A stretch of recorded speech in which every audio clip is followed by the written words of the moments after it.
जय हिंद दोस्तों। यूएस ने आज ग्रीस को F-16 और F-35 दिए हैं और इससे टर्की बहुत ज्यादा नाराज है और इंडिया बहुत ज्यादा खुश है। इंडिया खुश क्यों है और टर्की नाराज क्यों है, जानते हैं इस वीडियो में। दोस्तों, ग्रीस और टर्की का आपस में बनता नहीं, जैसे पाकिस्तान और इंडिया ज्यादा ही अ, अपने आप में बहुत कॉम्पैक्ट मामला है, वैसे ही ग्रीस और टर्की का बहुत ज्यादा कॉम्पैक्ट मामला है। ग्रीस के जो समंदर का एरिया है, वहां पे ऑयल और नेचुरल गैस के भंडार भरपूर मात्रा में है और वहां पे टर्की कहता है कि वो भंडार मेरे है और ग्रीस कहता है कि ये मेरे क्षेत्र में आ रहा है तो ये भंडार मेरे हुए।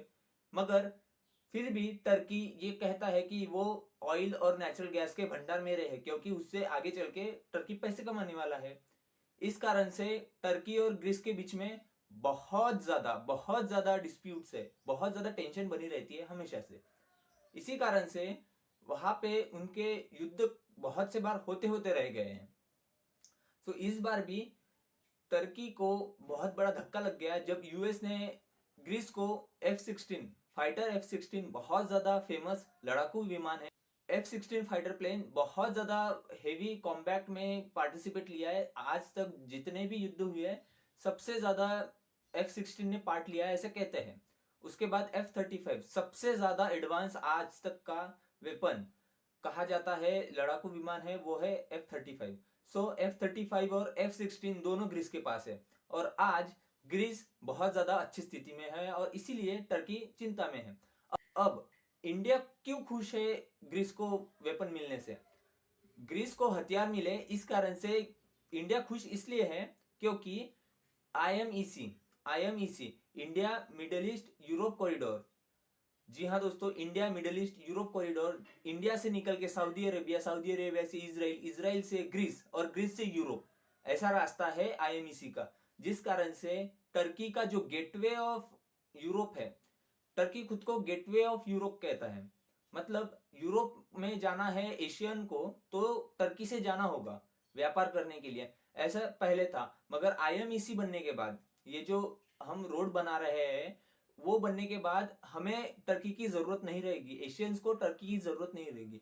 इस कारण से चाइना, टर्की और ईरान तीनों नाराज है, क्योंकि ईरान का जो रूट है चाबार बंदरगाह का, वो भी हम एशियन कभी यूज नहीं करने वाले। चाइना जो एंटर कर रहा था यूरोप में, उसका भी एंट्रेंस बंद हो जाएगा। और टर्की जो कहता था कि टर्की के सिवाय आप यूरोप में जा ही नहीं सकते, उसका हमने एक ग्रीस के रूप में उपाय ढूंढ लिया है।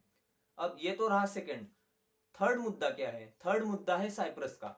साइप्रस यानी हमारा जैसे कश्मीर मुद्दा है विवादित मुद्दा, वैसे ही उनका की और ग्रीस का एक बीच का एक आइलैंड है, एक द्वीप है, उसका नाम है साइप्रस। साइप्रस पे 60% अधिकार है क्रिश्चियंस का, जिसे सपोर्ट करते हैं ग्रीस लोग, और 40% जमीन पे या फिर उससे भी ज्यादा कम जमीन पे मुस्लिम्स का पहले से डोमिनेंस था, जिस कारण से उस इलाके पे सपोर्ट करता है टर्की। और कहते हैं कि ग्रीस कहता है कि साइप्रस ग्रीस का है और टर्की कहता है कि साइप्रस टर्की का है। और इंडिया सपोर्ट करता है ग्रीस को, क्योंकि टर्की हमेशा कहता है कि कश्मीर को आजाद होना चाहिए। ठीक है भाई, ठीक है गुरु, ठीक है।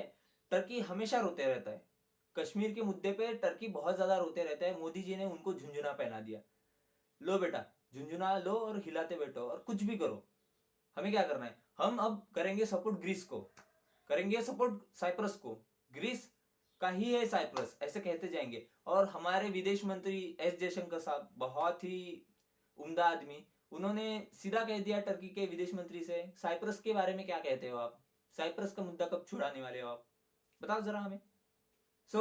इस पॉइंट पे टर्की बहुत ज्यादा बैकफुट पे है।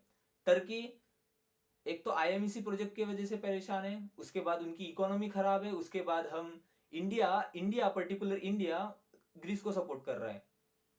इंडिया ने पर्टिकुलर युद्धाभ्यास करने का एक वादा किया है ग्रीस से, उसके बाद यूएस अब ग्रीस को वेपन्स दे रहा है, जिसके कारण ग्रीस का पलड़ा भारी है। जब ग्रीस और टर्की का युद्ध हो भी गया आगे जाके, तो ग्रीस का मुद्दा भारी रहेगा, जिस कारण से टर्की आज बहुत ज्यादा परेशान है।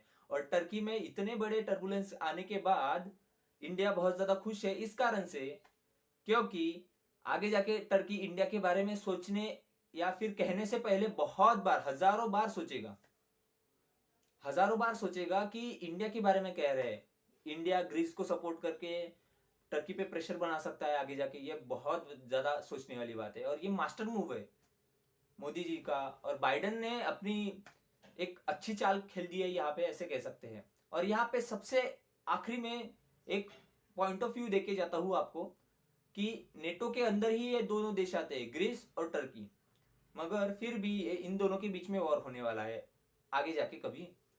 तो ये सिचुएशन बहुत ज्यादा देखने लायक होगी।